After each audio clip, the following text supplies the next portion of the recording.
Have you ever wondered what it would be like to work in a mortuary? Well, how about a morgue infested with demons? Stay tuned as today we're reviewing the Mortuary Assistant.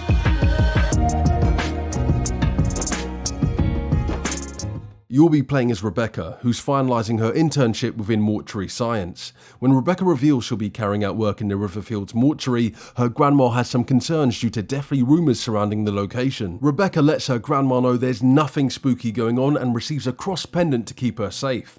Her final review is tomorrow, and this is where our game begins. We arrive in the mortuary and have some basic controls consisting of running, crouching and an interact button. The game did drop a few frames within the office, but this was an isolated incident.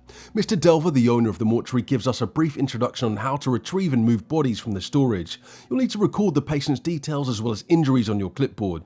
We're looking out for scratches, bruises or anything else that stands out. You can rotate the bodies to observe injuries, which reminded me of a rotisserie. You know, the cooking method where meat rotates over a fire? Well, I can guarantee you wouldn't want this pensioner on your menu. All of the information you've recorded needs to be stored on a computer that looks like it's running Windows XP, baby. Next, we'll be carrying out the embalming process, so you'll have to pick up the report from the office.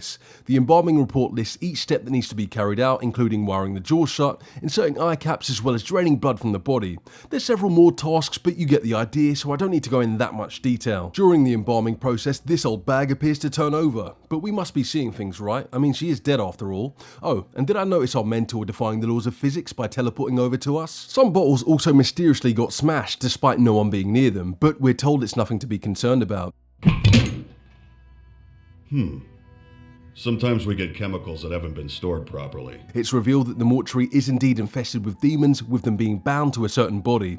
You'll need to carry out the embalming process and carry out certain tasks to discover which body has been possessed. Once you've figured out which body has been possessed, we'll need to burn them in the furnace. You'll also encounter some paranormal activity, like the occasional flicker of light, some antagonizing instructions on our clipboard, and bodies rising from the dead. Okay, this, they didn't mention this in my interview. Now, you're probably thinking some of those don't equate to paranormal activity. It could just be smoke and mirrors, someone's messing with us, right?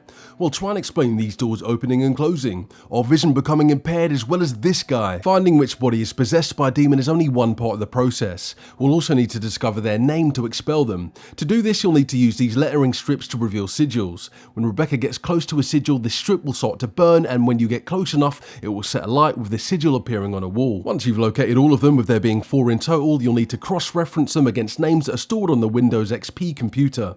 There are several names, so make sure to pay attention or just take a photo on your iPhone like I did. You can then place the named mark on the body you suspect of being a demon. If you don't work out which body is possessed within the time limit, Rebecca will become possessed and that will be the end of your run. This did happen to me a couple of times, and yes, it was slightly annoying, but it wasn't the end of the world. There are some cutscenes that will trigger after certain prompts, which are definitely on the creepy side. I did like in that each of my runs there was a variety of different cutscenes. I did get caught out once by a jump scare, and I'm not really the jumpy type. I had to go and get a bottle of whiskey to calm myself down.